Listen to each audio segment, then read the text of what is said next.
Hello everyone, I am here to help you today.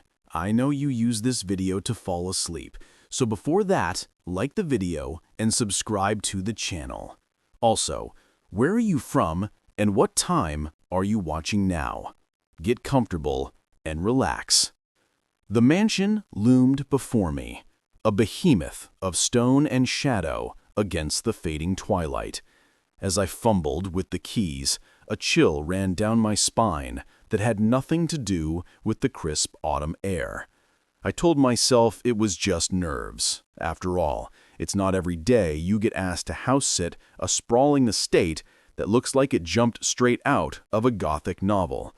I pushed open the heavy oak door, wincing at the loud creak that echoed through the cavernous entryway. "Hello?" I called out, my voice small in the vastness. Silence answered me, broken only by the ticking of an antique grandfather clock. "Get it together, Sarah," I chided myself. "You're alone here, just like Mrs. Blackwood said you'd be. No need to jump at shadows." I lugged my suitcase up the grand staircase, my footsteps muffled by the plush carpet. The bedroom Mrs. Blackwood had directed me to was larger than my entire apartment, with a four-poster bed that could easily sleep four. I unpacked quickly, eager to explore the rest of the house before it got too dark. Room after room revealed itself to me, each more opulent than the last. A library with floor-to-ceiling bookshelves, a music room with a grand piano gathering dust, a sunroom filled with exotic plants I couldn't name. It was like stepping into another world, one of old money and faded glamour. As night fell, I retreated to the kitchen to make dinner. The modern appliances stood out starkly against the vintage decor, a jarring reminder of the present day. I ate my pasta in silence, the scrape of my fork against the plate uncomfortably loud. That first night, I slept fitfully. The house creaked and groaned around me, settling in ways my city apartment never did. Every noise had me sitting bolt upright, heart racing before I remembered where I was. By the time dawn broke, I felt more exhausted than when I'd gone to bed. The next day passed uneventfully. I worked remotely from the library, the Wi-Fi surprisingly good for such an old house. As evening approached, I decided to run myself a bath in the clawfoot tub, hoping it would help me relax. I was just sinking into the steaming water when I heard it, a thud, followed by the unmistakable sound of footsteps. My blood ran cold. I held my breath, straining to listen. There it was again, the slow, deliberate tread of someone trying to move quietly.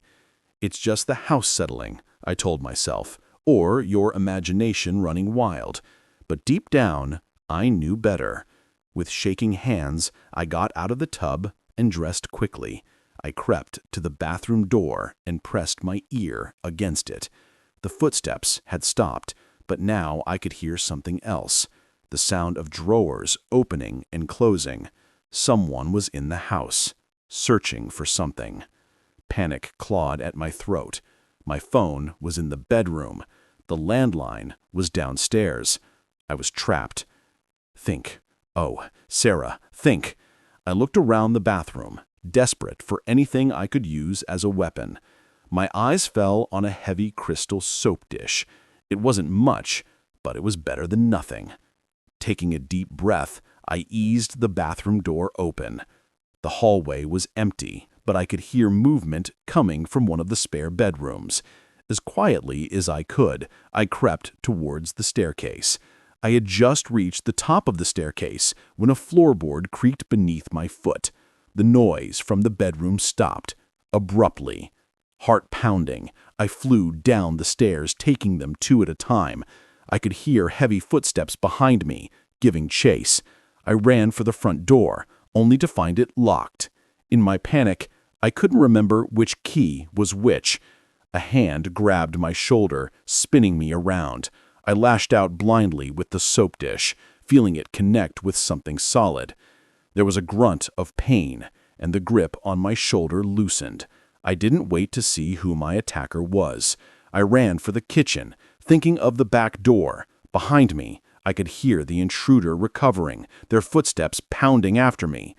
The kitchen was dark, lit only by the faint glow of the microwave clock. I stumbled through it, hands outstretched, searching for the door. My hips slammed into the kitchen island, and I bit back a cry of pain. Where was the damn door? My fingers brushed against cool glass. The door. I fumbled for the handle, my sweaty hands slipping on the smooth metal. Got it. I yanked the door open and burst out into the cool night air. The vast, manicured lawn stretched out before me, the trees at its edge, a dark, forbidding wall. I ran towards them, the damp grass soaking through my socks. I had just reached the tree line when I heard the back door clam open. "Stop!" a deep voice bellowed. The sound spurred me on, pushing me deeper into the woods. Branches whipped at my face as I ran, roots threatening to trip me with every step. I had no idea where I was going, no plan beyond get away, get help. I don't know how long I ran. It could have been minutes or hours. My lungs burned and my legs felt like they were on fire. But fear kept me going, the certainty that if I stopped, something terrible would happen. Finally, when I felt I couldn't take another step, I saw lights through the trees. A house. I stumbled towards it, relief making me dizzy. As I broke through the tree line, I realized, with a start, that I recognized this house. It was the mansion. Somehow, in my blind panic, I had run in a circle.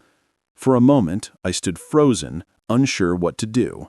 Then I saw a car in the driveway that hadn't been there before. A police car. Safety. I ran towards it, waving my arms. "Help!" I screamed. "Oh, please help!" The front door of the mansion opened, and a police officer stepped out, followed by Mrs. Blackwood. "Oh, thank God," Mrs. Blackwood said, rushing towards me. "Sarah, dear, are you all right? We've been so worried." I stared at her, uncomprehending. "There's someone in the house," I gasped. "An intruder. He chased me." Mrs. Blackwood and the officer exchanged a look. "Sarah," Mrs. Blackwood said gently, "there's no intruder. It's just Harold." Harold, as if summoned by his name. A man appeared in the doorway. He was tall and lean, with graying hair and a kindly face. There was a bruise forming on his cheek. "I'm so sorry for frightening you," he said, his voice deep and apologetic, the same voice that had shouted after me in the woods. I should have announced myself. "Sarah, this is my husband, Harold," Mrs. Blackwood explained.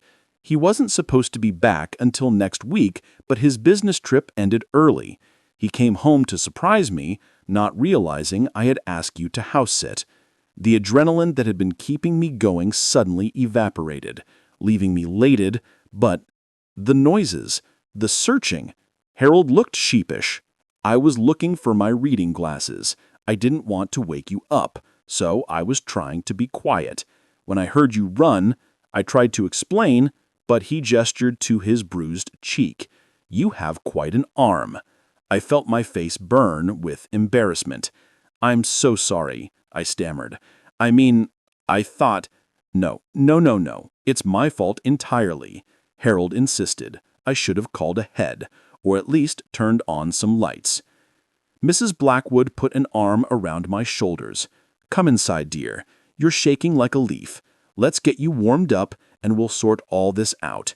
As we walked back to the house, the police officer following behind, I couldn't help but laugh. All that terror, all that running, and it had been a simple misunderstanding.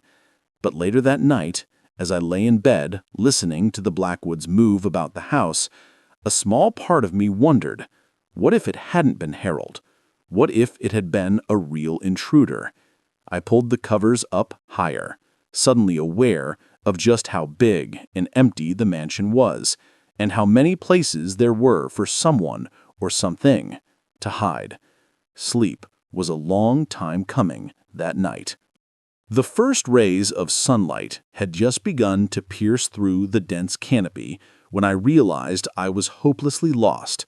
What was supposed to be a rejuvenating solo hike through the Cascade Mountains had turned into a nightmare, and I was about to stumble into something far worse than I could have imagined.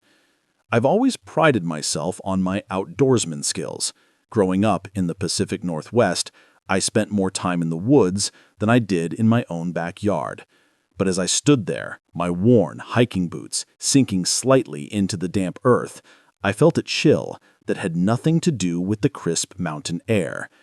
The trail I had been following for the past 2 days had gradually become less defined until it disappeared altogether. I'd pushed on, confident in my ability to navigate by the sun and my trusty compass, but now surrounded by towering pines and jagged rocks, everything looked the same. I took a deep breath, trying to quell the panic rising in my chest. "Stay calm, Jake," I muttered to myself. "Panic is the enemy." I decided to climb to higher ground, hoping to spot a landmark or maybe even catch a glimpse of the highway in the distance. The climb was steep, and my muscles protested with every step. I was rationing my water, unsure of when I'd find a stream to refill my bottles. As I neared the top of the ridge, I heard something that made me freeze mid-step. Voices. Human voices. Relief washed over me. Other hikers. Maybe they could help me get my bearings. I quickened my pace, ignoring the burning in my thighs. But as I got closer, the voices became clearer, and my relief turned to unease. These weren't the cheerful tones of fellow hikers enjoying nature. The voices were low, angry, and punctuated by the occasional sound of metal clanging against metal. I slowed down, moving as quietly as I could. Years of hunting with my dad had taught me how to move through the forest without making a sound. I crouched behind a large boulder, peering around it cautiously. What I saw made my blood run cold. In a small clearing, about 50 yards away, I could see 3 men. They were rough-looking, with unkempt beards and dirty clothes, but it wasn't their appearance that sent a jolt of fear through me. It was what they were doing. The men were gathered around what looked like a makeshift lab. Plastic containers, tubing, and propane tanks were scattered around. One of the men was carefully measuring out a white powder, while another stirred a bubbling pot over a portable stove. I didn't need to be a chemist to know what I was looking at. This was a meth lab, hidden deep in the wilderness, where no one was likely to stumble upon it, except I had. I held my breath, not daring to move a muscle. These men were dangerous, that much was clear. If they caught me, I doubted they'd simply let me go on my way. "Damn it, Tony!" one of the men suddenly shouted, making me flinch. "I told you to watch the temperature, you're gonna ruin the whole batch!" "Screw you, Mike!" the man stirring the pot shot back. "I know what I'm doing!" "Both of you, shut up!" the third man growled. He seemed to be the leader. "We don't need any noise carrying. Last thing we need is some rangers stumbling on us." If only they knew how close they were to the truth. I knew I needed to get out of there, and fast. But which way? I was lost to begin with, and now I had to factor in avoiding these criminals. One wrong move, one snapped twig, and I could be discovered. Slowly, carefully, I began to back away from my hiding spot. My heart was pounding so loudly, I was sure they must be able to hear it. Crack! The sound of a branch breaking under my foot was like a gunshot in the quiet forest. I froze, my whole body tensing. "What was that?" one of the men said sharply. "Probably just a deer," another replied, but he didn't sound convinced. "Check it out," the leader commanded. "Could be a bear attracted by the smell." I heard footsteps coming in my direction. Panic overtook me, and I ran. I no longer cared about being quiet. All that mattered was putting as much distance between myself and those men as possible. Behind me, I heard shouts of alarm. They had spotted me. I ran like I'd never run before, crashing through underbrush, leaping over fallen logs. Branches whipped at my face, leaving stinging cuts, but I didn't slow down. I could hear them pursuing me. their heavy footfalls and angry shouts spurring me on. I had no idea where I was going. My only thought was to keep moving, to not let them catch me. My lungs burned, and my legs felt like they were on fire, but fear kept me going. Suddenly, the ground disappeared from under my feet. I had run right off the edge of a steep incline. I tumbled down the slope, my world becoming a dizzying blur of earth and sky. I came to a stop at the bottom, the breath knocked out of me. For a moment, I lay there, dazed and gasping for air. Then I heard the voices again, closer now. Ignoring the pain radiating through my body, I forced myself to my feet and started running again. The forest seemed to close in around me, the trees becoming a green blur as I ran. I had no idea how long I'd been running, or how far I'd gone.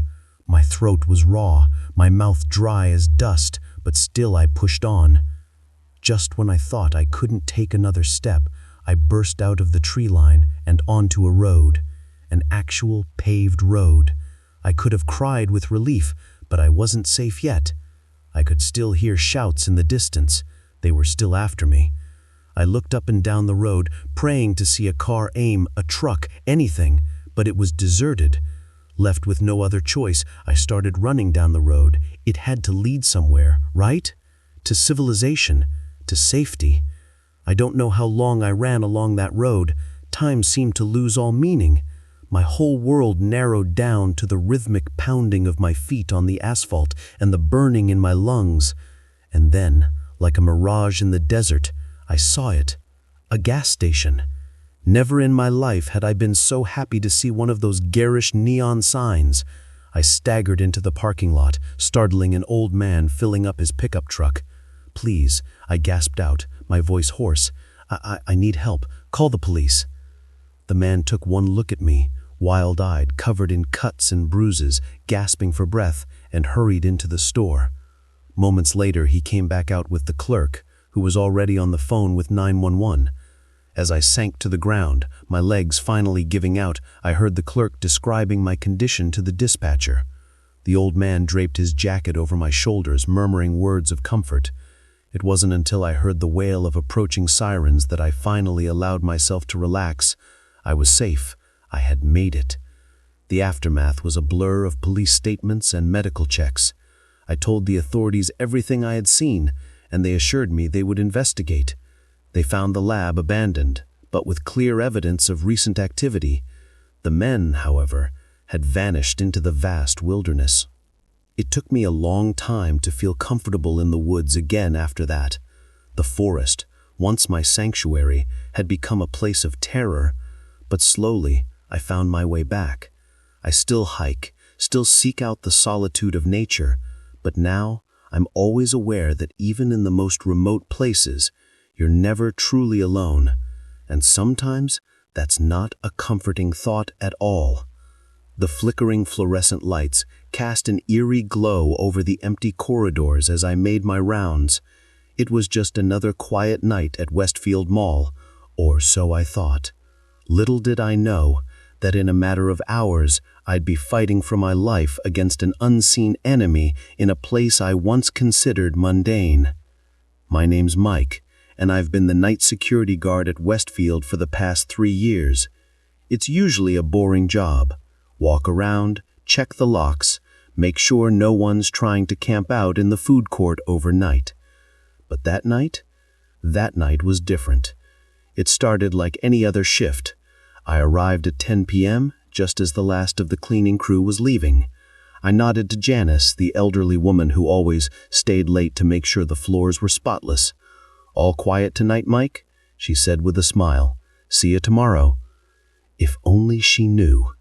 I settled into the security office, a small room filled with monitors showing feeds from the mall's numerous cameras. I get a quick scan. Nothing but empty doors and darkened corridors. Perfect. Around midnight, I started my first round of the night. The mall was eerily silent, my footsteps echoing off the tiled floors. I'd never tell anyone, but these walks always gave me the creeps.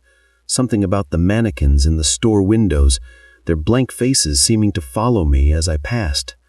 I was on the second floor, passing by the large fountain in the center atrium, when I heard it. A faint noise, like metal scraping against metal. I froze, straining my ears. There it was again. "Hello?" I called out, my voice sounding unnaturally loud in the empty space. No response. I pulled out my flashlight, sweeping its beam across the darkened stores. Nothing seemed out of place. "Must be the old pipes," I muttered to myself, trying to shake off the uneasy feeling creeping up my spine. I continued my round, but now I was on high alert. Every shadow seemed deeper, every noise amplified by the time I made it back to the security office. My nerves were frayed. I sank into my chair, eyes scanning the monitors. Everything looked normal, but I couldn't shake the feeling that something was off. That's when I saw it. A shadow, moving quickly across one of the screens. I leaned in, heart racing. It was gone as quickly as it appeared, leaving me wondering if I had imagined it. I rewound the footage, watching carefully. There, in the corner of the screen, a figure darted past, too fast to make out clearly. My mouth dried. Someone was in the mall. I grabbed my radio, ready to call for backup, but hesitated. What if I was overreacting? I didn't want to be the guard who called the cops over a trick of the light. I decided to investigate myself first, armed with my flashlight and a heavy wrench I kept in the office for emergencies. I ventured out into the mall. The corridors seemed different now, menacing. Every storefront could be hiding an intruder, every shadow concealing a threat. I moved cautiously, ears straining for any sound, out of place. Realized whoever they were enjoying this game of cat and mouse. Suddenly, the lights in the store flickered on. I blinked, momentarily blinded. When my vision cleared, I saw them. 3 men, dressed all in black, wearing masks that covered their faces. They were spread out, blocking my exit. One of them held a crowbar, another a knife. "Well, well," the one in the middle said, his voice muffled by the mask. "Looks like we've got company, boys." I raised my wrench, trying to look more confident than I felt. "You're trespassing," I said, surprised at how steady my voice sounded. "Leave now, and I won't call the cops."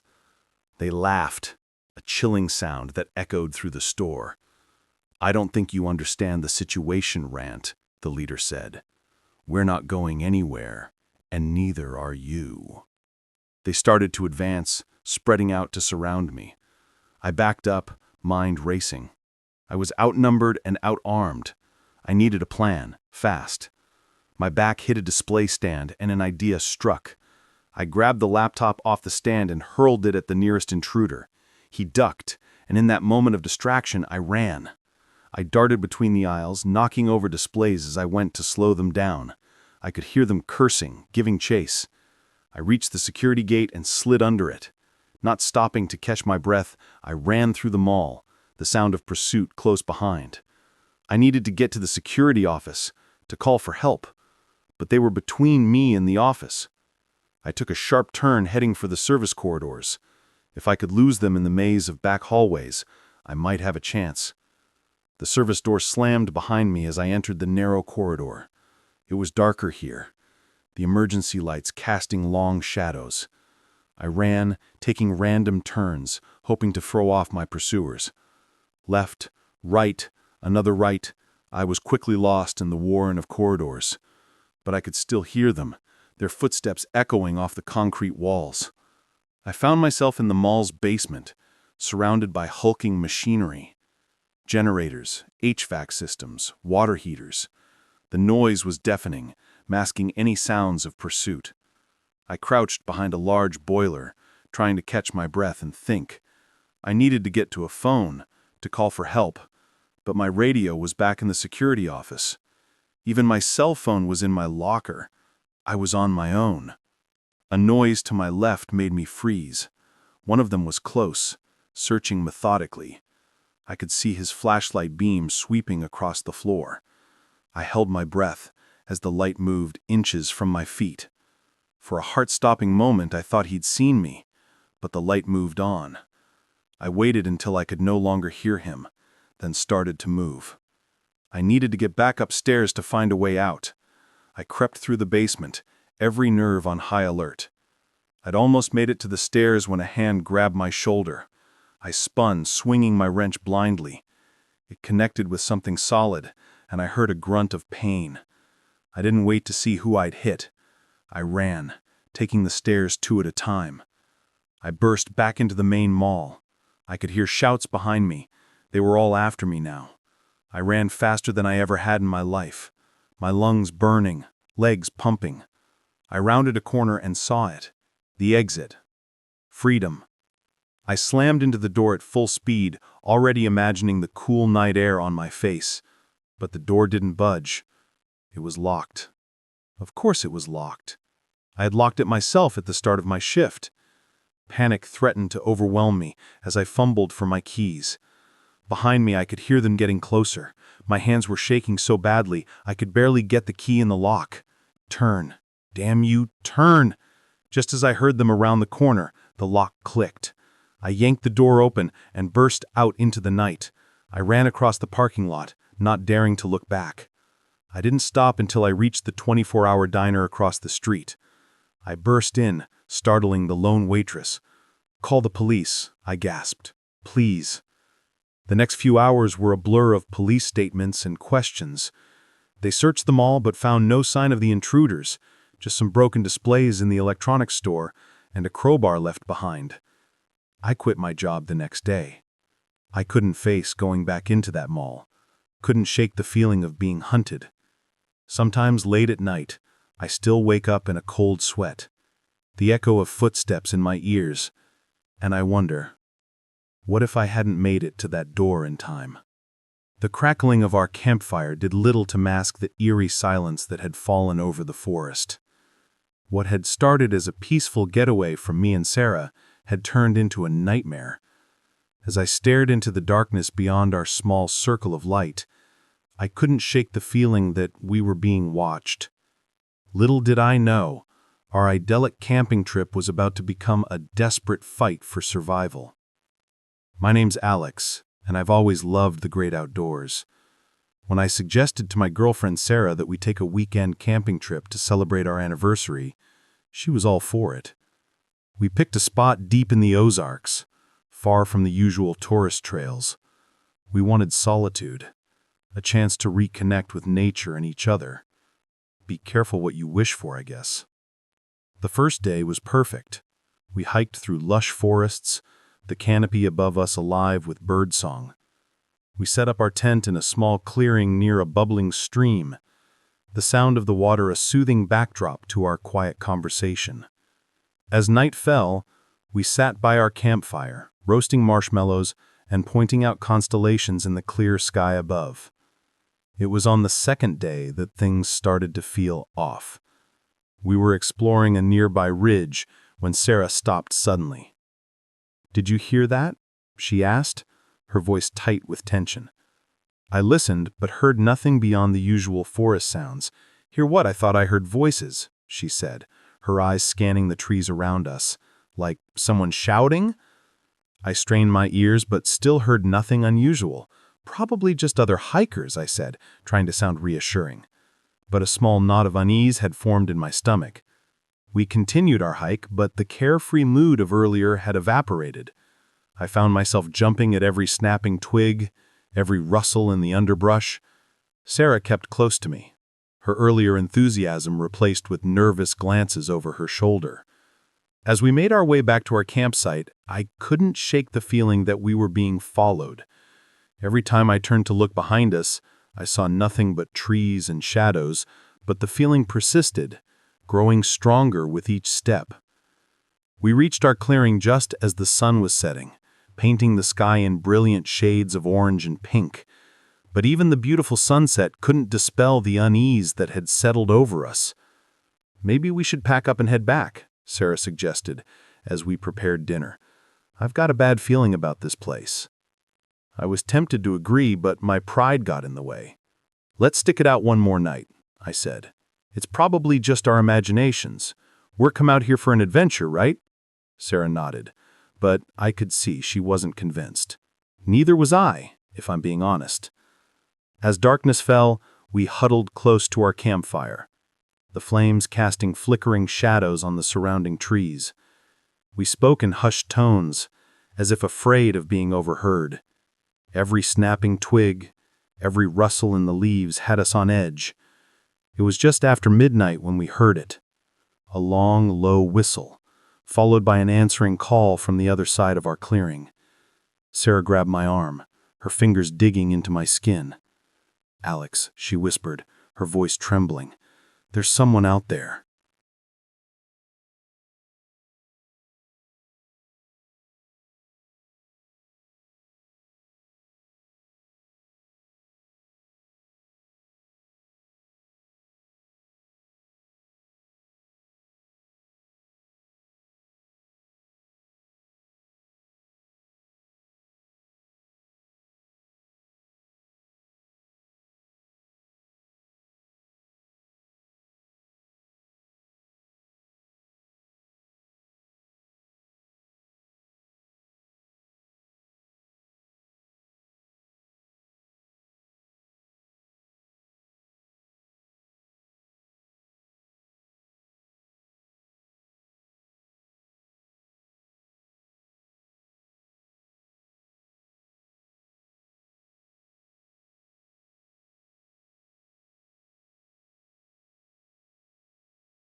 "Risk, sweetheart. No, I'm afraid you'll be staying with us for a while." The other men started to move closer, forming a tight circle around us. I looked around desperately for a way out, but we were completely surrounded. That's when I saw it. A flash of metal in the firelight. One of the men had pulled out a length of rope. In that moment, survival instinct took over. I grabbed a burning log from the fire and hurled it at the nearest man. He yelled in pain and surprise as embers scattered across his chest. "Run!" I shouted at Sarah, pushing her towards the darkest part of the forest. We took off, crashing through the underbrush. Behind us, I could hear shouts of anger and the sound of pursuit. My heart was pounding so hard I thought it might burst out of my chest. We ran blindly through the dark forest, branches whipping at our faces, roots threatening to trip us with every step. I had no idea where we were going, only that we needed to put as much distance between us and those men as possible. Sarah stumbled and I caught her before she could fall. "Keep going," I gasped, pulling her along. "We can't stop." The sound of our pursuers seemed to be getting closer. They knew these woods better than we did, and they were gaining on us. Just when I thought we couldn't run any further, we burst out of the tree line and found ourselves at the edge of a steep ravine. The stream we had camped near had carved a deep gully into the earth, the water now a rushing torrent far below us. "What do we do?" Sarah cried, her eyes wild with fear. I looked back at the forest, saw flashlight beams dancing between the trees. They were almost upon us. "We have to jump," I said, gesturing to the other side of the ravine. It wasn't too wide, maybe 10 feet across. We could make it. We had to make it. Sarah looked at me like I was crazy, but the sound of voices growing nearer made up her mind. She nodded. "On 3, I said, gripping her hand tightly.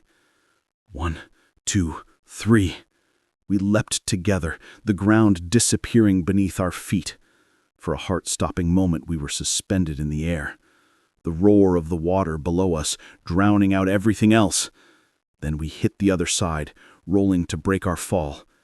Pain shot through my ankle, but adrenaline kept me moving. I pulled Sarah to her feet, and we staggered into the cover of the trees on this side of the ravine. Behind us, I heard shouts of frustration. They had reached the ravine, but it had bought us precious time. We kept moving, pushing our exhausted bodies to their limits. The rest of the night passed in a blur of fear and desperate flight. Every sound had us freezing in terror, certain we were about to be discovered. As the first light of dawn began to filter through the trees, we finally heard what we had been praying for. The distant sound of traffic. We had reached a road. Stumbling out of the forest, we flagged down the first car we saw, an old pickup truck driven by an elderly farmer. The look on his face when he saw us, dirty, bleeding, wild-eyed with fear, must have been something to behold. We babbled out our story as he drove us to the nearest police station. The authorities took our statement and sent out search parties, but they never found any trace of the men or their operation. Maybe they had cleared out, knowing we would bring the law down on them. It took a long time for the nightmares to stop, for us to feel safe again. Sarah and I are still together, stronger for having survived that night, but we don't go camping anymore. Some scars run too deep. Some fears are too primal to ever fully shake off. Sometimes when I'm lying awake at night, I can still hear those whistles echoing through the trees, still feel the terror of being hunted. And I wonder about those dark forests, about what other secrets they might be hiding, waiting to be stumbled upon by unsuspecting campers looking for a peaceful getaway. The highway stretched endlessly before me, a ribbon of asphalt cutting through the night. I'd been driving for hours, the monotony broken only by the occasional flicker of my truck's headlights catching a road sign or a startled animal's eyes. I never expected that picking up a stranger would turn my routine haul into a nightmare. But that's exactly what happened on that moonless night in the middle of nowhere. My name's Jack, and I've been a long-haul trucker for the better part of 2 decades. I've seen my fair share of weird stuff on the road, but nothing could have prepared me for what happened that night. It was just past midnight, and I was hauling a load of electronics from Chicago to Phoenix. The radio was playing softly, some late-night talk show about alien abductions. I chuckled to myself, thinking how some people would believe anything to make their lives more exciting. That's when I saw him. A lone figure on the side of the road, thumb out, hoping for a ride. Now, I'm not usually one for picking up hitchhikers. Too many horror stories, too many risks. But something about this guy made me slow down. Maybe it was the late hour, or the fact that we were miles from anywhere. Or maybe I was just tired of my own company. I pulled over, the air brakes hissing as the truck came to a stop. The man jogged up to the passenger side, and I leaned over to open the door. "Where are you headed?" I asked as he climbed in. "West," he said simply. "As far as you're going." I gave him a once-over as he settled into the seat. He was younger than me, probably in his early 30s, lean, with close-cropped hair and intense eyes that seemed to take in everything at once. He had a small duffel bag that he kept clutching tightly on his lap. "I'm Jack," I said, pulling back onto the highway. "Mike," he replied, not offering a hand to shake. We drove in silence for a while, the only sound the rumble of the engine and the whisper of tires on asphalt. I tried to make conversation, ask him where he was from, what he did for a living, but Mike's answers were short, evasive. After a while, I gave up and focused on the road. It was about an hour later that I first noticed something was off. Mike had been fidgeting in his seat, constantly checking the side mirrors. At first, I thought maybe he was just nervous about hitching a ride with a stranger, but then I caught him glancing at me, a calculating look in his eyes that sent a chill down my spine. "Everything okay?" I asked, trying to keep my voice casual.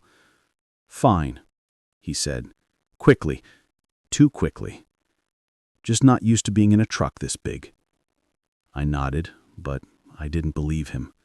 My instincts, honed by years on the road, were screaming that something was wrong.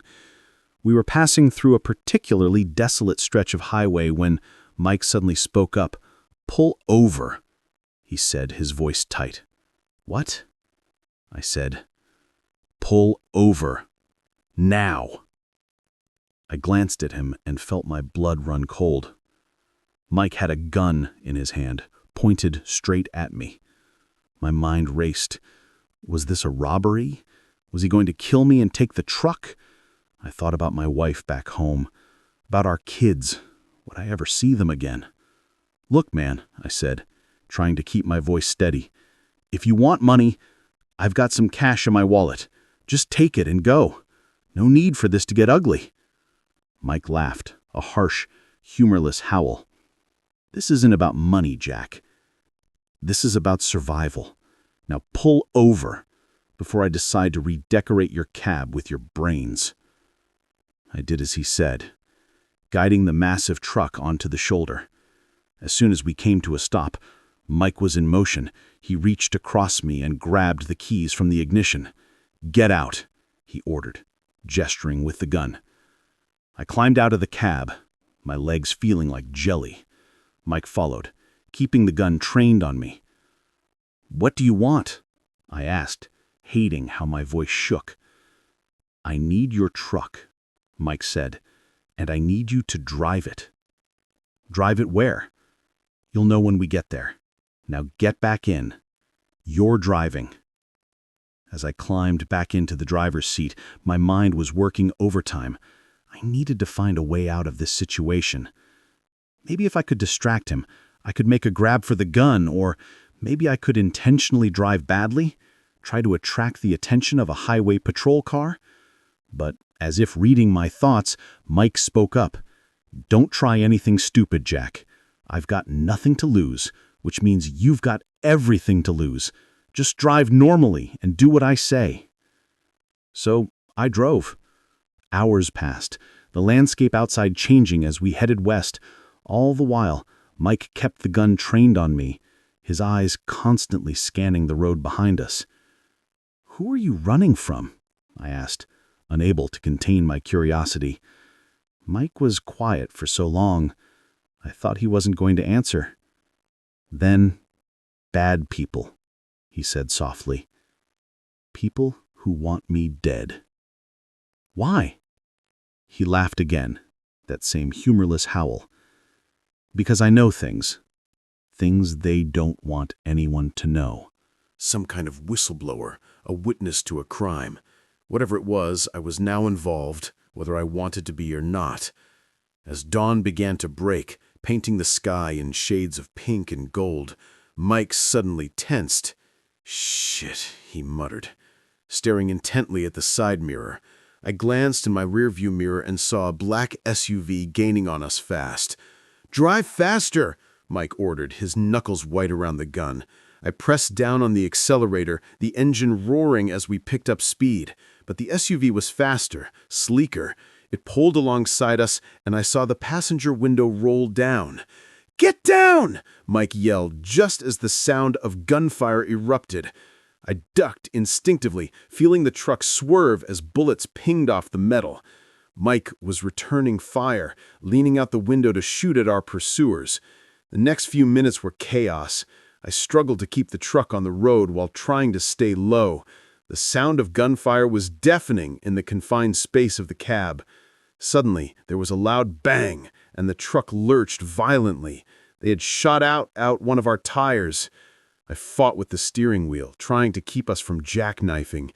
"There!" Mike shouted, pointing ahead. "Pull into that rest stop!" I saw the sign for the upcoming rest area and made for it, the truck swaying dangerously on its blown tire. We skidded into the parking lot, coming to a stop in a cloud of dust and burning rubber. "Run!" Mike yelled, already jumping out of the cab. I didn't need to be told twice. I was out of the truck and running before I even had time to think. I could hear car doors slamming behind us, shouts of anger. Mike and I ran towards the small cluster of buildings that made up the rest stop. It was early and the place was deserted. We burst into the main building, startling a sleepy-looking attendant. "Call the police!" I gasped out. "Are there men with guns?" But before I could finish, the door burst open again. 3 men entered, all holding weapons. The attendant screamed and ducked behind the counter. Mike shoved me behind a rack of snacks and opened fire. The men returned fire, and suddenly the quiet rest stop was transformed into a war zone. Chips bags exploded, sending a rain of potato shards everywhere. The acrid smell of gunpowder filled the air. I cowered behind the rack, my heart pounding so hard I thought it might burst out of my chest. This was insane. How had my normal night turned into this? The gunfight seemed to last forever, but it was probably only a few minutes. Then suddenly, silence fell. I peered around the edge of the rack. Mike was still standing, his gun still raised. The 3 men were on the ground, not moving. I felt bile rise in my throat and had to swallow hard to keep from throwing up in the rest stop. In the distance, I could hear sirens approaching. Someone, probably the attendant, had managed to call the police. Mike turned to me, his face grim. "I'm sorry," he said. "I never meant for any of this to happen." Before I could respond, he was gone, running out the back door of the rest stop. I thought about following him, but my legs wouldn't move. I just sat there, surrounded by the debris of the gunfight, waiting for the police to arrive. The aftermath was a blur of police statements and questions. I told them everything, about picking up Mike, about the chase and the shootout. They seemed skeptical at first, but the evidence backed up my story. It turned out Mike was indeed a whistleblower, set to testify against a powerful crime syndicate. The men chasing us were hitmen, sent to silence him. Mike was never found, having vanished into the desert. As for me, I was cleared of any wrongdoing, but the experience changed me. I still drive my routes, still haul my loads across the country, but I'm more cautious now, more aware of the darkness that can lurk behind a friendly face, and I never, ever pick up hitchhikers anymore. The first sign of trouble was the sputtering of my car's engine, a sound that sent a chill down my spine on that desolate stretch of highway. As the vehicle lurched to a stop, I had no idea that this breakdown would be the beginning of a nightmarish encounter that would test my will to survive. Sometimes the most terrifying monsters aren't the ones in our imagination, but the ones masquerading as good Samaritans. My name is Emily, and I've always prided myself on being independent and resourceful. But on that fateful night, those qualities would be pushed to their limits. I was on my way back from a job interview in the next state over. It was a long drive, but I was riding the high of what I felt was a successful meeting. The sun had set hours ago, and the highway had thinned out to just the occasional truck. I was tired but determined to make it home. That's when my trusty old sedan decided it had had enough. The engine made a horrible grinding noise, and despite my pleading and cajoling, the car rolled to a stop on the shoulder of the road.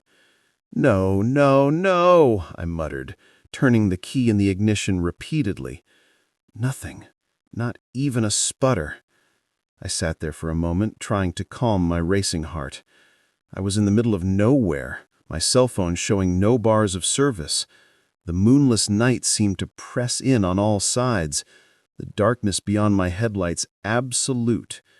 Taking a deep breath, I popped the hood and got out of the car. I didn't know much about engines, but I hoped it might be something simple, something I could fix. As soon as I lifted the hood, I knew it was hopeless. The engine was a maze of pipes and wires that meant nothing to me. I was just about to close the hood when I saw headlights approaching in the distance. Relief washed over me. Maybe they would stop and help, or at least let me use their phone. The vehicle, an old pickup truck, slowed as it neared me. It pulled over, and a man got out. In the glow of my headlights, I could see that he was middle-aged, with a weathered face and calloused hands. He wore worn jeans and a flannel shirt, looking every bit the part of a local farmer or rancher. "Guard trouble?" he called out, walking towards me. "Yeah," I replied, trying to keep the nervousness out of my voice. It just died on me. I don't suppose you know anything about engines?" He chuckled. "I might know a thing or two. Mind if I take a look?" I stepped aside, allowing him to peer into the engine compartment. He poked around for a few minutes, making thoughtful noises.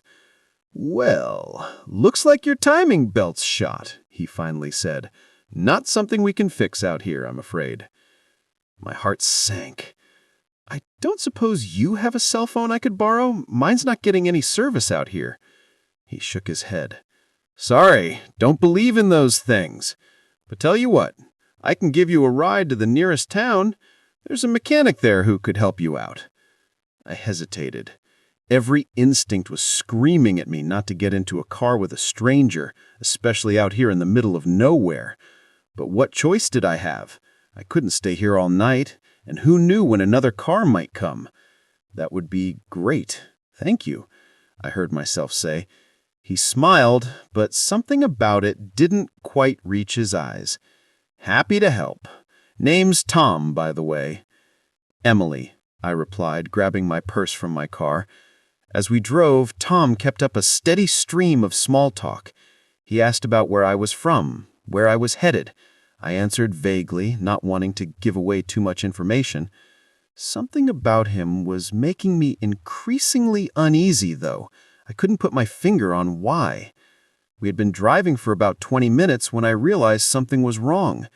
We should have reached a town by now, or at least seen some signs of civilization, but there was nothing but darkness outside the windows.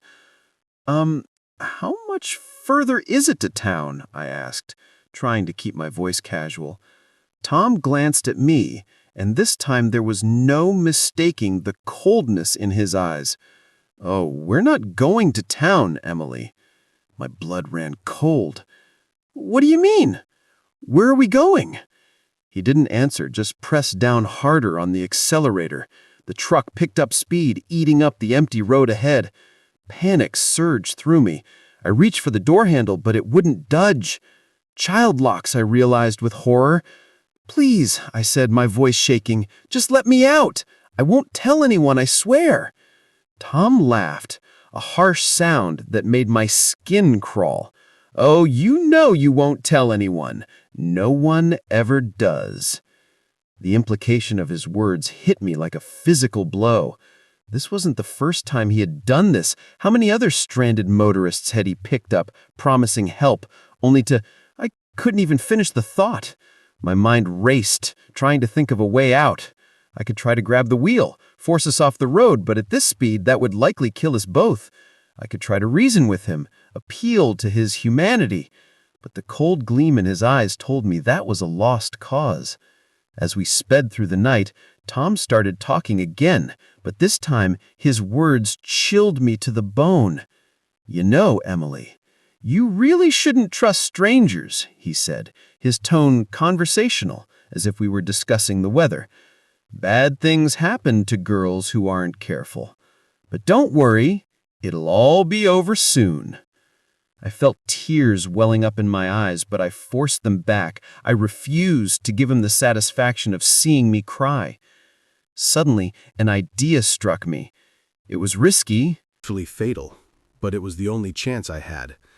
I started coughing violently, doubling over in my seat. "What the hell?" Tom said, glancing over at me. I continued coughing, making choking noises. "Can't breathe," I gasped out.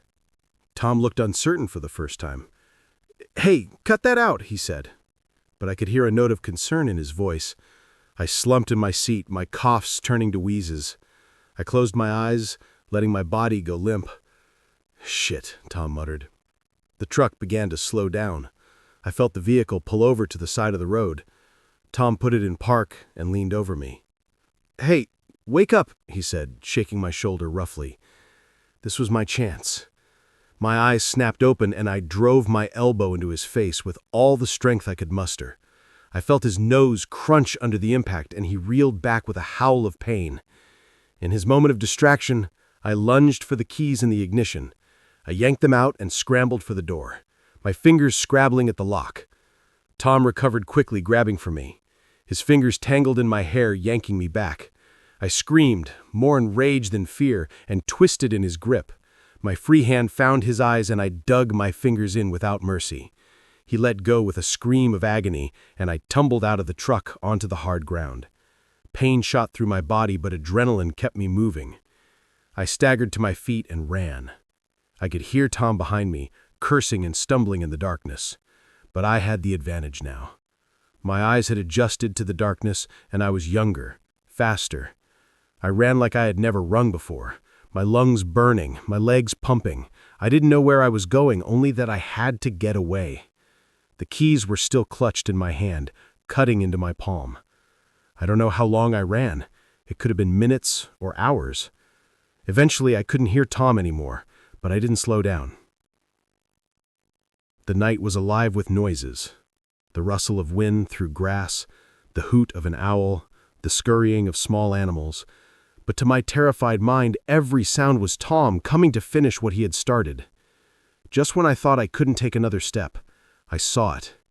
Lights in the distance, a town or at least a gas station, civilization, safety.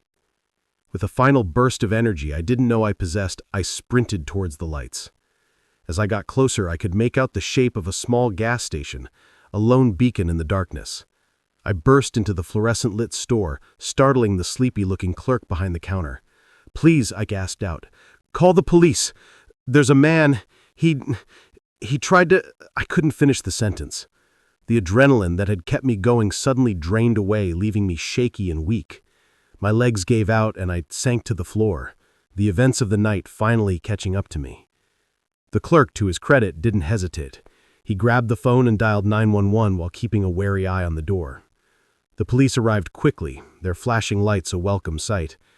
I told them everything, describing Tom and his truck in as much detail as I could remember.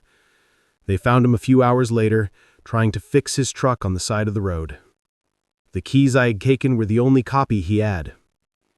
In his truck, they found evidence linking him to several unsolved disappearances in the area. As for me, I was lucky.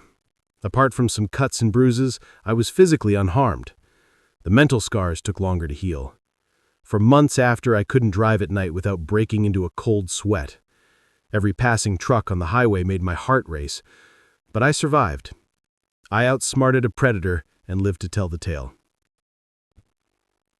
And if my story can serve as a warning to others to trust their instincts and be cautious, then maybe some good can come from that terrifying night. I still drive that stretch of highway sometimes, and every time I pass the spot where my car broke down, I say a silent thank you to whatever force was looking out for me that night, and to the strength I found within myself when I needed it most.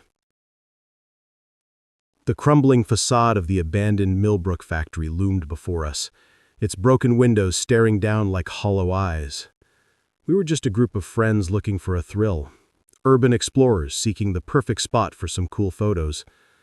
Little did we know we were about to stumble into a nightmare that would test our will to survive and change us forever.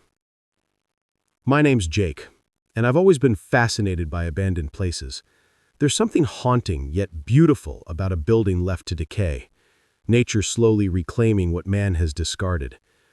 So when my friends and I heard about the old Millbrook factory on the outskirts of town, we knew we had to check it out.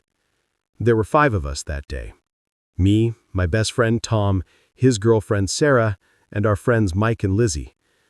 We'd done this kind of thing before, but never in a place quite this big or isolated.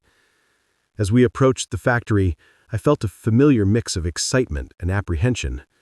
The chain-link fence surrounding the property was rusted and bent, easy enough to slip through.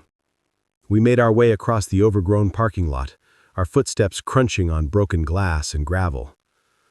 "This place is creepy as hell," Lizzie whispered, her camera already out and snapping pictures. "That's the point, isn't it?" Mike grinned, but I could see he was a bit on edge, too. We found a side door that was hanging off its hinges and slipped inside. The interior was dark and musty, years of dust and decay filling our nostrils. Beams of sunlight streamed through holes in the roof, illuminating dancing motes of dust. "Let's split up," Tom suggested. "We'll cover more ground that way." I wasn't too keen on the idea, but everyone else seemed excited about it. We agreed to meet back at the entrance in an hour and set off in different directions. I made my way deeper into the factory, my flashlight beam cutting through the gloom. The place was a maze of rusted machinery and collapsed shelving. Every step echoed ominously, and more than once, I spooked myself with my own reflection in a grimy window. I was in what looked like an old office area when I heard it, a shuffle of movement too heavy to be a rat or other small animal. I froze, my heart suddenly pounding.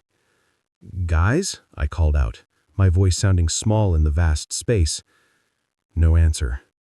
I turned slowly, sweeping my flashlight around the room. Nothing seemed out of place, but I couldn't shake the feeling that I wasn't alone. That's when I saw it. A shadow moving quickly past a doorway at the end of the hall. It was too big to be any of my friends. Fear gripped me, but curiosity won out. I moved towards the doorway, every nerve on high alert. As I reached the threshold, I heard voices. Low, rough whispers that definitely didn't belong to any of my friends. I peered around the corner, and my blood ran cold.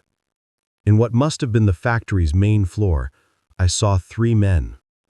They were gathered around a collection of crates, passing packages between them.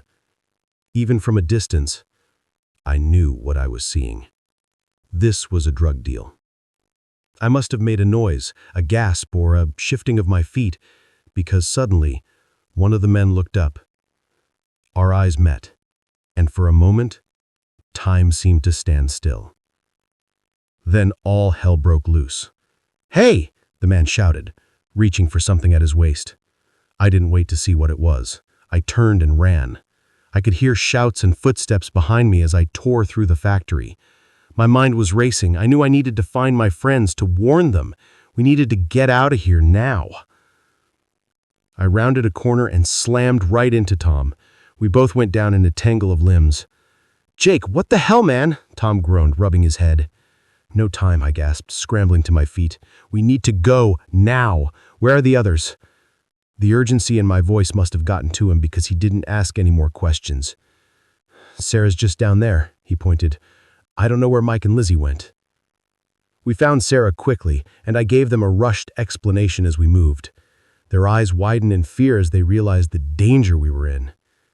"We need to find Mike and Lizzie," Sarah said, her voice shaking. I nodded, but before we could decide on a plan, we heard a scream. It was Lizzie. We ran towards the sound, caution forgotten in our desperation to reach our friend. We burst into a large room and saw Lizzie backed into a corner, one of the men advancing on her. Mike was on the ground, not moving. Without thinking, I grabbed a piece of rusted pipe from the ground and charged. I caught the man by surprise, swinging the pipe and connecting with his shoulder. He went down with a yell of pain. "Run!" I shouted to Lizzie. She didn't need to be told twice. Tom was checking on Mike. "He's breathing," he reported. "I think he's just knocked out." The man I had hit was getting to his feet, murder in his eyes. Behind him I could see his 2 other men. His companions entering the room. "You kids picked the wrong place to play, Explorer," one of them growled. We were trapped. The only exit was behind the men, and they were blocking our path. My mind raced, trying to find a way out of this nightmare. That's when I saw it. A conveyor belt leading up to a higher level. If we could get up there, maybe we could find another way out. "The belt," I hissed to Tom. "We need to get up there." He nodded, understanding immediately. "On 3, he whispered. 1, 2, 3. We moved as one. Tom and I grabbed Mike under the arms and ran for the conveyor belt. Sarah and Lizzie were right behind us. The men, caught off guard by our sudden movement, took a second to react, but that second was all we needed. We scrambled up the rusted conveyor belt, the sharp edges cutting into our hands. I could hear the men shouting, their footsteps pounding as they gave chase. We reached the upper level and found ourselves in a maze of catwalks and suspended walkways. The factory stretched out below us, a labyrinth of shadows and rusted metal. "Which way?" Sarah panted. I looked around frantically. "There!" I pointed to a door on the far side of the room. It was marked with a faded exit sign. We ran across the catwalks, the whole structure shaking under our feet. Behind us, I could hear the men climbing up after us. We reached the door, and I yanked it open, revealing a rusted fire escape. Without hesitation, we started down. We were about halfway down when I heard a gunshot. The sound echoed through the factory, making us all flinch. "Keep moving," I shouted. We practically fell down the last few flights, our feet clanging on the metal steps. As soon as we hit the ground, we ran. We didn't stop running until we reached Tom's car parked a few blocks away. We piled in, Mike still groggy but conscious now, and Tom peeled out of there like the devil himself was chasing us. It wasn't until we were miles away, the factory long out of sight, that we finally allowed ourselves to breathe. What just happened?" Lizzie asked, her voice barely above a whisper. I told them everything I had seen, about the drug deal and the chase. As I spoke, the reality of what we'd just been through began to sink in. We debated about whether to go to the police, but fear won out. What if those men had connections? What if they came after us or our families? In the end, we made a pact to never speak of what happened. That day changed us all. We'd gone looking for a thrill and found terror instead. The nightmares lasted for weeks, months for some of us. Every unexpected noise made us jump. Every stranger on the street a potential threat. But it also brought us closer together. We'd faced death and come out the other side. That kind of experience bonds you in ways nothing else can. We never went urban exploring again after that. The thrill wasn't worth the risk. But sometimes when I pass an abandoned building, I can't help but wonder what secrets it might be hiding. And I shudder, remembering the day our curiosity almost got us killed. The Millbrook factory still stands, as far as I know, a decaying monument to a dying industry, and a reminder of the darkness that can lurk in forgotten places. If you ever find yourself tempted to explore such a place, remember our story. Sometimes the real monsters aren't the ghosts of the past, but the very real dangers of the present. The flickering fluorescent light above me buzzed like an angry insect, casting an eerie glow over the empty corridors. It was just another quiet night at Oak Ridge office complex, or so I thought. Little did I know that in a matter of hours, I'd be fighting for my life, trapped in a place I once considered mundane and safe. My name's Carlos, and I've been the night janitor at Oak Ridge for the past 5 years. It's not a glamorous job, but it pays the bills and lets me work on my novels during the quiet hours. I know every nook and cranny of this place, from the CEO's corner office on the top floor to the musty supply closets in the basement. But on that fateful night, even my intimate knowledge of the building wouldn't be enough to keep me safe. It started like any other shift. I arrived at 10 p.m., just as the last of the workaholics were trudging out to their cars. I nodded to Marjorie from accounting as she passed, her arms full of files. She was probably taking home to work on. She gave me a tired smile in return. "Another late night, Carlos?" I asked, holding the door open for her. "You know how it is during tax season, Carlos." She sighed. "See you tomorrow." If only I'd known those might be the last words we'd ever exchange. I started my rounds on the top floor, working my way down. Vacuumed the carpets, emptied the trash, wiped down the surfaces. It was mindless work, leaving my imagination free to wander. I was deep in thought about the plot of my latest story when I heard it. A crash, followed by muffled cursing. I froze, my hand still on the handle of the vacuum. The sound had come from downstairs, maybe the 3rd or 4th floor. My first thought was that Marjorie had come back for something she'd forgotten. But Marjorie didn't curse like that. Cautiously, I made my way to the stairwell. The emergency lights cast long shadows as I descended, my heart pounding louder with each step. As I reached the 4th floor landing, I heard voices, low, urgent whispers, that definitely didn't belong to anyone who should be in the building at this hour. I eased the door open just a crack, peering into the darkened office space. What I saw made my blood run cold. 3 men, dressed all in black, were methodically going through the desks and filing cabinets. They moved with purpose, clearly looking for something specific. One of them held a small flashlight, its beam dancing across the room as they searched. Intruders, thieves, and here I was, alone in the building with them. I let the door close silently, my mind racing. I needed to call the police, but my cell phone was in my locker in the basement. The landlines on this floor would be useless. The phone system automatically shut down after hours to prevent long-distance abuse. I had to get to the security office on the ground floor. It had a separate phone line and direct access to the police. As quietly as I could, I started down the stairs. I had just reached the third-floor landing when I heard the stairwell door above me open. They were coming down. Panic surged through me. I yanked open the third-floor door and ducked inside, praying they hadn't seen me. I could hear their footsteps echoing in the stairwell. As they descended, "Check this floor," I heard one of them say. "We need to find those files." My heart was pounding so hard I was sure they'd hear it. I looked around frantically for a place to hide. The open office layout left few options. But then I saw it, the supply closet. I darted across the room, wincing at every footfall that seemed to echo in the silence. I had just closed the supply closet behind me when I heard them enter the floor. Pressed against the back wall of the closet, surrounded by the smell of cleaning products and paper, I tried to steady my breathing. Through the slats in the door, I could see flashlight beams sweeping across the office. "Nothing here," one of them growled. After what felt like an eternity, "Let's try the next floor." I waited until I couldn't hear their footsteps anymore before allowing myself to breathe normally. But I knew I couldn't stay here. I had to get to that security office. Easing the supply closet door open, I peered out into the darkness. The floor seemed empty. I crept towards the stairwell, every nerve on high alert. I had just reached the stairwell when I heard a shout from above. "Hey there! There's someone down there!" They'd seen me. I ran, taking the stairs two at a time. I flew down towards the ground floor. I could hear them behind me, their heavy footsteps echoing off the concrete walls. I burst out of the stairwell and into the main lobby. The security office was just across the atrium. I was halfway there when a figure stepped out in front of me. I skidded to a stop, nearly falling in my haste to change direction. The man lunged for me, but years of maneuvering around office furniture with my cleaning cart had made me nimble. I ducked under his grasp and sprinted for the elevators. I jabbed the call button repeatedly, knowing it was useless.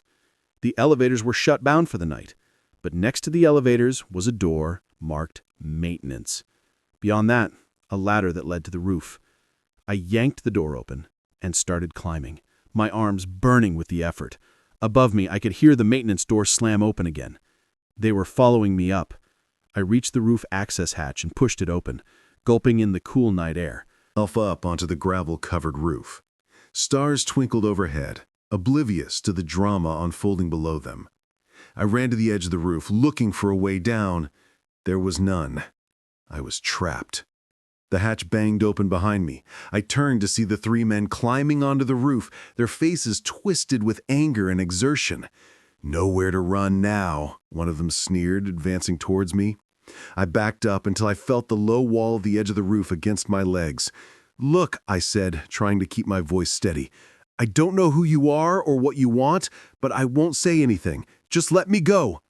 The man in the lead, a tall, broad-shouldered figure with a scar running down his cheek, laughed. "Sorry, pal. Can't take that risk." He lunged at me. In that moment, time seemed to slow down. I saw his hand reaching for me, saw the malice in his eyes, and I made a decision. I vaulted over the low wall. For a heart-stopping moment, I was in free fall. Then my feet hit something solid. The window washing platform left in place by the crew earlier that day. I heard shouts of surprise from above as I frantically worked the controls. The platform lurched into motion, slowly descending the side of the building. But I wasn't safe yet. I could see one of the men leaning over the edge of the roof, taking aim with what looked like a gun. I pressed myself against the side of the building as the first shot pinged off the metal platform. The second shot shattered one of the support cables.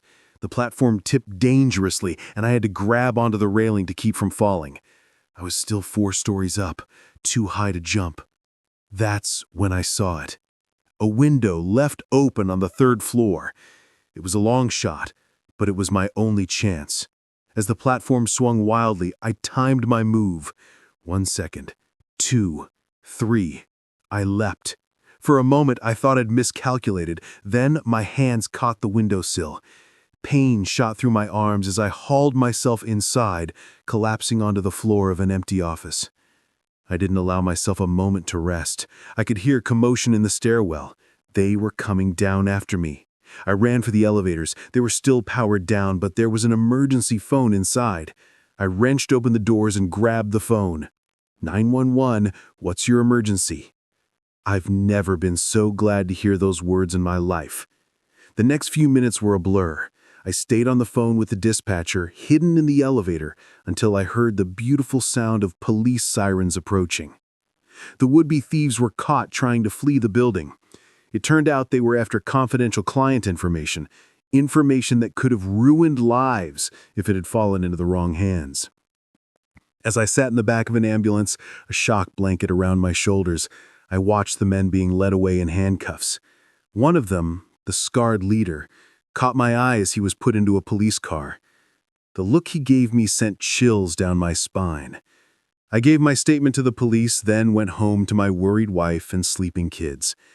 As I hugged them tight, I realized how close I'd come to never seeing them again. I don't work nights anymore.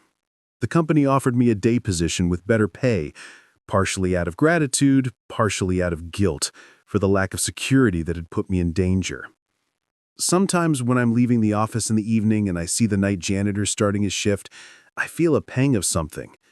Fear, sympathy, I'm not sure. I want to warn him, to tell him to be careful, to always be on alert. But I don't. I just nod and smile and hope that his nights will be quieter than mine were. And as I drive home, I'm grateful for the mundane, for the ordinary, because I know now how quickly it can all change, how thin the line is between routine and terror. And I never, ever take an uneventful night for granted again. The soft glow of the TV flickered in the darkened living room, casting eerie shadows on the walls. Little Timmy had been asleep for hours, and I was settling in for a quiet night of babysitting. But as I absent-mindedly scrolled through my phone, a message popped up that made my blood run cold. In that moment, I realized this ordinary suburban home had become the stage for a terrifying game of cat and mouse. My name's Amy, and I've been babysitting for the Johnsons for about 6 months now. They're good people with a sweet kid, and the gig helps pay for my college textbooks. It was supposed to be just another Friday night job, but it turned into the most horrifying experience of my life. The evening had started normally enough. I arrived at 7 p.m. just as Mr. and Mrs. Johnson were heading out for their date night. Timmy, their 8-year-old son, was already in his pajamas, eager to show me his latest Lego creation. Now, Amy, Mrs. Johnson said, as she put on her earrings, Timmy's allowed 1 hour of tablet time before bed. The parental controls are on, so he should only be able to access his games and approved websites. I nodded, having heard this spiel before. No worries, Mrs. Johnson, we'll be fine. If only I'd known how wrong I was. After the Johnsons left, Timmy and I had dinner. He chatted excitedly about school and his friends, and I listened with half an ear, smiling and nodding at the right moments. Around 8 p.m., I handed him his tablet for his allotted screen time. Remember, buddy, just 1 hour, I said, then it's bedtime. Timmy nodded, already engrossed in whatever game he was playing. I settled onto the couch with my own phone, scrolling through social media and texting friends. At 9 p.m., I told Timmy it was time for bed. He grumbled a bit, but handed over the tablet without too much fuss. As I tucked him in, he seemed a little quieter than usual. Everything okay, Timmy? I asked. He hesitated for a moment, then said, Amy, is it okay to have secret friends? Something about the way he said it made me uneasy. What do you mean by secret friends, Timmy? He shrugged, not meeting my eyes. Just someone I talk to sometimes, but it's a secret. Alarm bells started ringing in my head. Timmy, who is this secret friend? How do you talk to them? But Timmy had clammed up. He rolled over, pulling the covers up to his chin. Never mind. Good night, Amy. I stood there for a moment, unsure of what to do. Should I press him for more information, call his parents? In the end, I decided to check the tablet first. Maybe I was overreacting. Back in the living room, I unlocked the tablet. At first glance, everything seemed normal, just the usual games and child-friendly apps. But then, I noticed an app I didn't recognize. It looked like a harmless puzzle game with a colorful icon of interlocking blocks. When I opened it, My heart dropped. It wasn't a game at all, but a messaging app, and there in the chat history was a conversation that made my skin crawl. The messages were from someone calling themselves Game Master Mike. At first, they seemed innocent enough, talking about games in school, but as I scrolled, the tone changed. Remember, Timmy, this is our secret. Don't tell your parents or your babysitter. I can't wait to meet you in person. It'll be so much fun. I'll be coming to see you very soon, maybe even tonight. My hands were shaking so badly I nearly dropped the tablet. This wasn't just some online predator grooming a child from afar. This Mike was planning to come here tonight. I grabbed my phone, ready to call the police, when a message popped up on the screen. It was from an unknown number. "Hello, Amy. Timmy's asleep now, isn't he? Why don't you let me in so we can surprise him?" Terror washed over me in an icy wave. He was here, outside the house, watching. I ran to the windows, making sure they were all locked. I could see nothing but darkness outside, but I felt exposed, vulnerable. I quickly drew all the curtains. My mind was racing. I needed to call the police, but what if he heard me? What if he decided to break in before help could arrive? Another message pinged on my phone. "Come on, Amy, don't be rude. I've come all this way."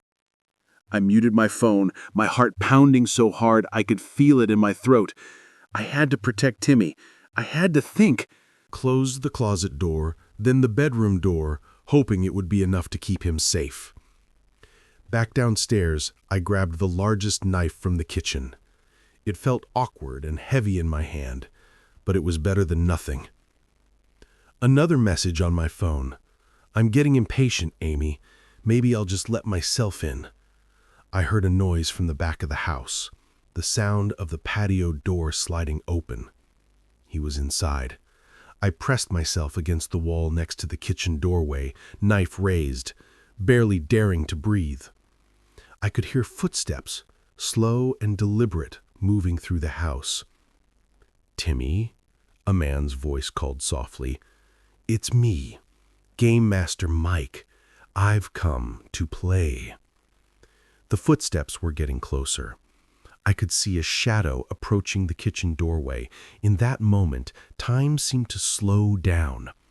I saw a hand appear around the doorframe, then an arm, then a shoulder. Without thinking, I swung the knife. There was a yell of pain and surprise. The man stumbled back, clutching his arm where I had slashed him. He was tall, heavy-set, with a scraggly beard and wild eyes, nothing like the friendly persona he'd created online. "You little bitch," he snarled, lunging at me. I dodged, but he was faster than I expected. He grabbed my wrist, squeezing until I dropped the knife. It clattered to the floor. We grappled, his strength overwhelming me. He slammed me against the wall, knocking the wind out of me. His hand found my throat, squeezing. "Where is he?" he growled. "Where's Timmy?" I clawed at his hand, gasping for air. Black spots were dancing at the edges of my vision. This was it, I thought. I was going to die. Then, through the roaring in my ears, I heard the most beautiful sound in the world. Police sirens. The man's grip loosened in surprise, and I took my chance. I brought my knee up hard, catching him in the groin. He doubled over with a grunt of pain, and I shoved past him. I ran for the front door, yanking it open just as a police car screeched to a halt in the driveway. "Help!" I screamed. "He's inside!" The next few minutes were a blur. Police officers swarmed the house. The man, whose real name I later learned was Gerald Huffman, was tackled trying to escape through the back door. Timmy was found safe in the closet, scared but unharmed. As I sat in the back of an ambulance answering a detective's questions, I watched them lead Hoffman away in handcuffs.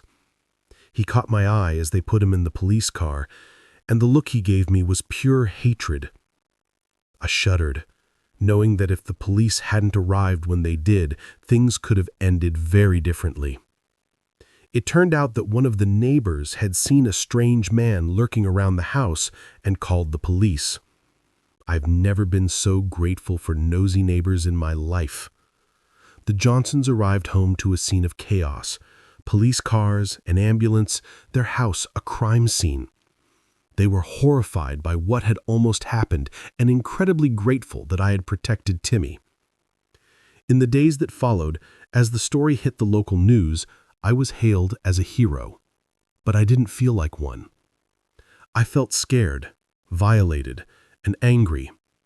Angry at Hoffman for preying on an innocent child. Angry at myself for not realizing sooner what was happening. Angry at the world for being a place where such monsters exist. I don't babysit anymore. The trauma of that night left scars that are still healing. But I did start volunteering for an organization that teaches kids about online safety. If I can prevent even one child from going through what Timmy almost did, maybe some good can come from that terrifying night. Every time I pass the Johnsons' house, I remember. I remember the fear, the adrenaline, the moment I thought it was all over. But I also remember that I survived, that I protected Timmy, and I know that no matter how dark the world can be, there's always hope as long as there are people willing to stand up to the darkness. The acrid smell of chemicals burned my nostrils as I crouched behind a fallen tree, my heart pounding so hard I was sure it would give away my position. What had started as a peaceful hiking trip had turned into a desperate fight for survival. I never imagined that stumbling upon a hidden meth lab deep in the woods would put me and my friends in mortal danger. But here we were, being hunted like animals in a forest that had suddenly become our prison. My name's Alex, and I've always loved the outdoors, so when my friends Jake and Sarah suggested a weekend hiking trip in the Ozarks, I jumped on the chance. We were all experienced hikers, confident in our ability to handle whatever nature threw our way. But nature, as it turned out, wasn't the threat we needed to worry about. We set out early Friday morning, the air crisp and filled with the promise of adventure. The trail we'd chosen was off the beaten path, recommended by a local guide as a challenging but rewarding trek. For the first day and a half, it was exactly that. We navigated steep inclines, crossed babbling streams, and marveled at the lush canopy above us. It was late Saturday afternoon when things took a turn. We had veered slightly off the marked trail, following what looked like a game path in search of a good spot to set up camp for the night. "Guys, do you smell that?" Sarah asked, wrinkling her nose. I sniffed the air. There was definitely an odd odor, sharp and chemical. It reminded me of the time I'd accidentally left a can of paint thinner open in my garage. "Maybe there's a factory nearby," Jake suggested, but he sounded uncertain. We should have turned back then, but curiosity got the better of us. We pressed on, following the strengthening scent. As we pushed through a dense thicket, the trees suddenly opened up into a small clearing. What we saw made us freeze in our tracks. In the middle of the clearing stood a dilapidated cabin, but it wasn't the building that caught our attention. It was the collection of equipment scattered around it. Plastic containers, tubing, propane tanks, and other paraphernalia that I'd only ever seen on crime shows. "Holy shit," Jake whispered. "Is that what I think it is?" Before either Sarah or I could respond, we heard voices, rough, angry voices coming from inside the cabin. "Get down," I hissed, dropping to the ground behind a fallen log. Jake and Sarah followed suit, our bodies pressed into the damp earth. Through a gap in the log, I could see two men emerge from the cabin. They were arguing about something. Supplies, I think. They looked nothing like the stereotypical meth cooks I'd seen on TV. These guys were burly with hard eyes and clothes that had seen better days, and they were armed. "We need to get out of here," Sarah whispered, her voice trembling. I nodded slowly, starting to back away. But as I moved, my backpack caught on a branch. The resulting snap seemed to echo through the clearing. The men's heads whipped in our direction. "What was that?" one of them growled. "Probably just an animal," the other replied, but he didn't sound convinced.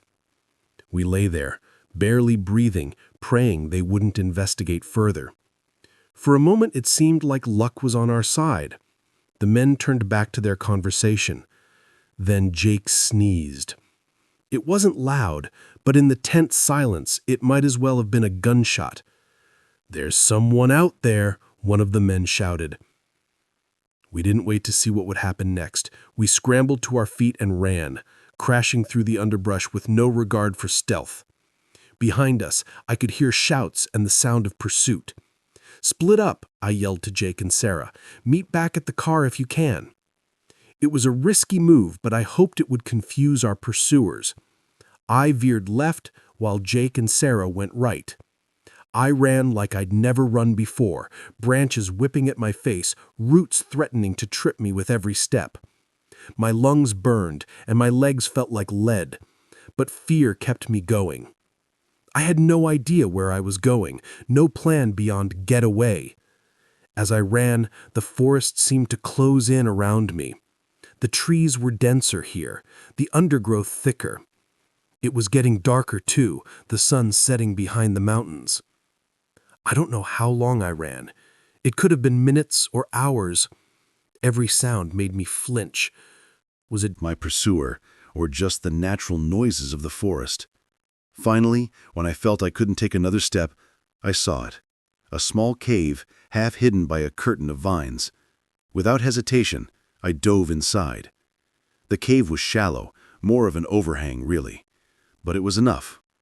I pressed myself against the back wall, trying to quiet my ragged breathing. Outside, I could hear movement, heavy footsteps, branches snapping. He was close. "I know you're around here somewhere," the man called out. His voice was closer than I expected, and I had to stifle a gasp. I closed my eyes, willing myself to become invisible. The footsteps drew nearer, then paused right outside my hiding spot. For a moment that felt like an eternity, there was silence. I didn't dare breathe. Then, mercifully, the footsteps started to move away. I waited until I could no longer hear any sound before allowing myself to relax slightly. But I knew I couldn't stay here. I had to find Jake and Sarah, had to get help. As quietly as I could, I eased myself out of the cave. The forest was dark now, the trees casting long shadows in the fading light. I had no idea which direction to go, but I knew I couldn't go back the way I'd come. I picked a direction and started walking, trying to favor my injured ankle. Every snapping twig made me jump. Every rustling leaf had me looking over my shoulder. After what felt like hours of aimless wandering, I heard something that made my heart leap, the sound of running water. A stream, and if I could find the stream, I might be able to find my way back to the trail. I followed the sound, hope giving me renewed energy as I pushed through a dense patch of undergrowth. I suddenly found myself face to face with Sarah. We both stifled screams of surprise, then hugged each other fiercely. "Oh my God, Alex," Sarah whispered. I didn't know if—" "I'm okay," I assured her, though okay was a relative term at this point. "Have you seen Jake?" She shook her head, tears in her eyes. "We got separated. I've been hiding, trying to figure out what to do." Together, we decided to follow the stream. It had to lead somewhere, and it was our best chance of finding our way out of this nightmare. We walked through the night, jumping at every sound, expecting to see one of our pursuers behind every tree. As dawn broke, we finally heard something that filled us with relief and dread in equal measure. The distant sound of vehicles. Cautiously, we approached the sound. Through the trees, we could see a road, and on that road, a welcome sight: police cars. It turned out that Jake had managed to find his way back to our car and had immediately driven to the nearest town to get help. The police had been searching for us all night. As we were escorted to safety, I looked back at the forest. Somewhere in there were dangerous men and their illegal operation, but they'd be found soon enough. Our ordeal had ensured that. The aftermath was a blur of police statements and medical checks. The meth lab was raided, the men arrested. We were hailed as heroes by the local media, though it certainly didn't feel heroic at the time. It took a long time for the nightmares to stop, for me to be able to hear a twig snap without flinching. But eventually I found my way back to the trails. The forest, once a place of peace and adventure, had shown me its darker side, but it had also shown me my own strength, my will to survive. Now, when I hike, I carry with me the knowledge that danger can lurk in the most unexpected places, but I also carry the certainty that I can face that danger and overcome it. The forest may hide secrets, some of them deadly, but it can't hide the human spirit's capacity for survival. The golden light of sunset painted the forest in warm hues, but a chill ran down my spine that had nothing to do with the dropping temperature. As I peered through my camera's viewfinder, I caught a glimpse of something that shouldn't be there, a pair of gleaming eyes watching me from the shadows. In that moment, I realized I had become the prey, and the hunter was unlike anything I had ever encountered before. My name is Jack, and I'm a wildlife photographer. I've spent years tracking and photographing some of the most elusive creatures on the planet, from the snow leopards of the Himalayas to the jaguars of the Amazon. I thought I'd seen it all, but nothing could have prepared me for what I was about to face in the remote wilderness of the Pacific Northwest. I'd come to this particular stretch of old-growth forest following rumors of an undocumented species. Local tribes spoke of a creature that walked on two legs, but was covered in fur, with eyes that glowed in the dark. Most dismissed as folklore, but I've learned over the years that legends often have a kernel of truth. For days, I had been setting up camera traps and staking out promising locations. I had seen nothing but the usual wildlife: deer, elk, the occasional black bear. But as the sun began to set on my 5th day in the forest, everything changed. I was perched in a tree blind, my camera ready, watching a small clearing where I had noticed unusual tracks earlier. The light was fading fast, and I was considering packing up for the night, when I heard it. A low, guttural growl that seemed to come from everywhere and nowhere at once. My heart rate spiked, but years of experience kept me still. I raised my camera, scanning the tree line through my telephoto lens. That's when I saw them. 2 eyes, reflecting the last rays of the sunlight, set in a face that was almost, but not quite, human. I snapped a series of shots instinctively, the camera shutter sounding unnaturally loud in the hushed forest. As soon as I lowered my camera, the eyes were gone, but I could still feel its presence, watching, waiting. With trembling hands, I checked the photos I'd just taken. Most were blurry, useless, but one, the last one, was crystal clear. What I saw made my blood run cold. The face was ape-like, but with an intelligence in its eyes that was undeniably sentient. This was no known animal. This was something else entirely. As darkness fell, I knew I had to get out of there. Whatever this creature was, it was clearly aware of me, and I didn't want to find out if it was as curious about me as it was about me. I began to pack up my gear, as quietly as I could, all too aware of the rustling sounds coming from the underbrush around me. Just as I was about to descend from my perch, a blood-curdling screech pierced the night. It was close, too close. I froze, one hand on the tree trunk, the other clutching my camera bag. The forest had gone deadly quiet, as if every living thing was holding its breath. Then I heard it. The sound of something large moving through the forest, heading straight for my tree. Panic surged through me.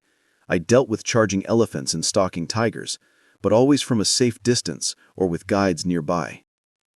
Here I was alone, and whatever was coming was unlike anything in my experience. I scrambled down the tree, no longer caring about stealth. As soon as my feet hit the ground, I ran. I had no plan, no direction in mind. Pure instinct drove me forward, crashing through undergrowth, leaping over fallen logs. Behind me, I could hear it pursuing. The creature moved with an eerie silence, broken only by the occasional snap of a branch or rustle of leaves. It was toying with me, I realized with growing horror. It could have caught me at any time, but it was drawing out the chase. My lungs burned and my legs felt like lead, but terror kept me moving. In the darkness, I could barely see where I was going. Branches whipped at my face, roots threatened to trip me with every step, but I didn't dare slow down. Suddenly, the ground disappeared from beneath my feet.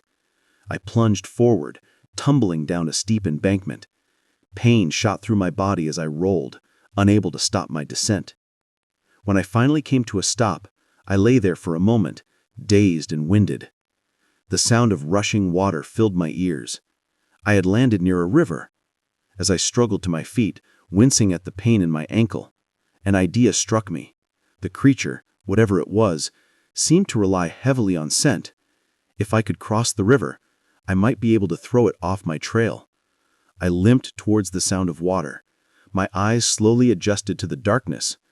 The river loomed before me, a black ribbon cutting through the forest. It was wide and fast-moving, far more dangerous than I had hoped. But I could hear movement in the forest behind me.